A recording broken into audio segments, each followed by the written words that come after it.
Used copies of the 10 actual official LSAT prep test series are still the cheapest legal way that's accessible to everyone to access official LSAT prep test questions.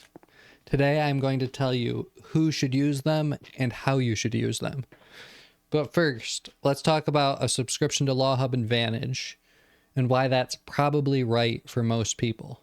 All right, LSAC, the Law School Admission Council, is the nonprofit that writes and runs the LSAT.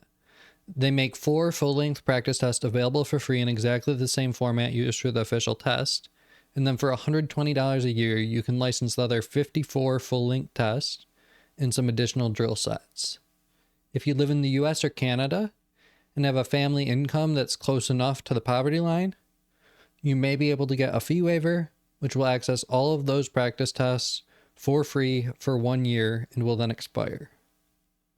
So if you're going to pay for a monthly subscription to any video explanation site like 7Sage, LSAT Demon, LSAT Lab, you're going to have have access to LawHub.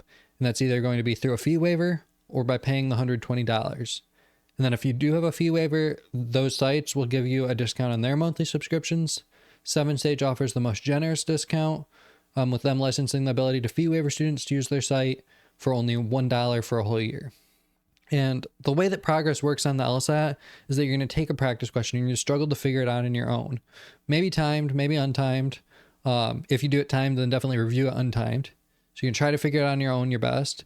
Then if it doesn't click for you, you're going to look to outside explanations. There are free sources of those, like the LSAT Hacks website, Reddit r/LSAT, r/LSAT help, r/LSAT prep, or the PowerScore forums.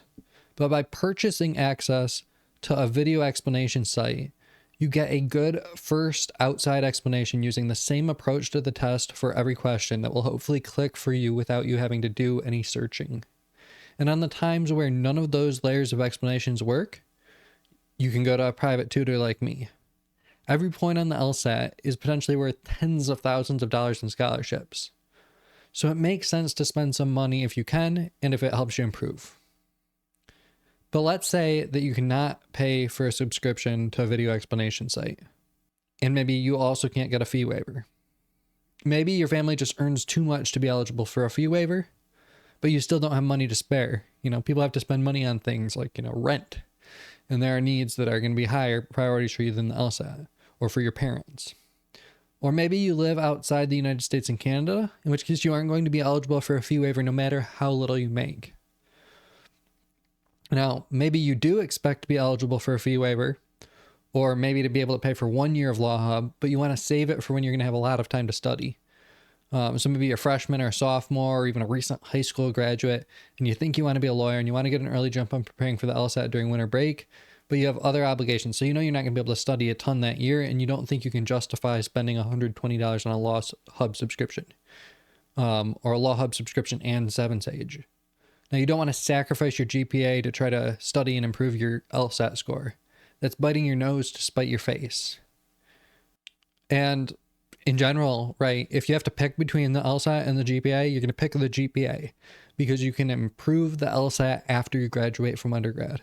But you can never travel back in time and improve your GPA. So if you're in one of those 3 situations, that's when the 10 official LSAT series is going to be your friend. And I can tell you about that friend because back in the dark ages of 2017, when I studied for the test, the 10 official actual LSAT series was all that we had. The test was a little bit different back then. Along with 2 scored LR sections, 1 scored RC section, and 1 experimental section, it had a scored logic games section. Those 4 scored sections, 2 LR, 1 RC, and 1 logic games, were then immediately published. And then they would go on to be published in these books of 10.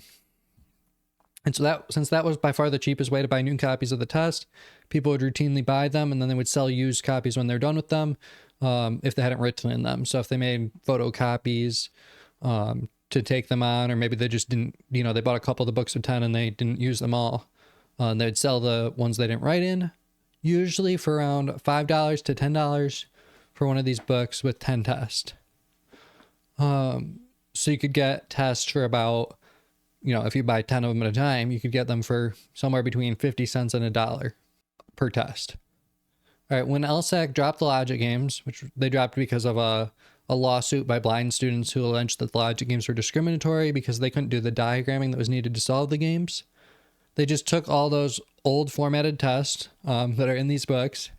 They dropped the logic game section. They added in a different official LR or RC section as an experimental section to simulate the official test. And they posted all those online through LawHub.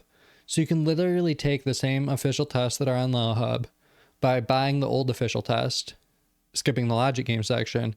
And if you want, you can even reformat them to be exactly the same sections as the LawHub test using conversion tables that I'll link to below. And if you want to save even more money than that, you can use your cell phone and an app like Adobe Scan to scan each one in as a personal electronic copy, which is permitted under copyright law. You can then take it on your computer or tablet using Microsoft Edge and circling the right answers with their annotate feature. When you're all done studying and you've applied to law school, you're going to need to delete the personal electronic copy before you sell the paper copies, which are still unwritten, into someone else and make back some of your money.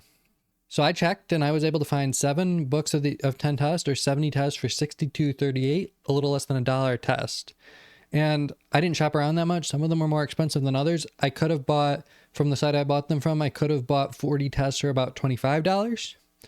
And you wouldn't necessarily need to buy all of them, especially if maybe like you're going to get LawHub eventually through the fee waiver, or you're going to pay for it eventually, but you're just not ready yet.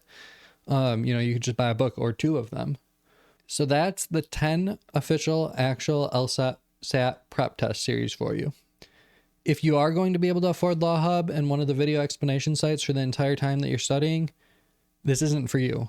But if you're studying for the LSAT on extremely limited resources, or just want to poke your head into the world of LSAT prep and get an early start without committing to spending $120 that year, well, buy 10 or 20 used LSAT prep tests in, 1 or 2 of these books.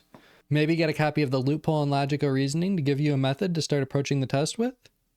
And then use free resources like our LSAT, the PowerScore forums, and the LSAT Hacks website. Good luck with your LSAT journey.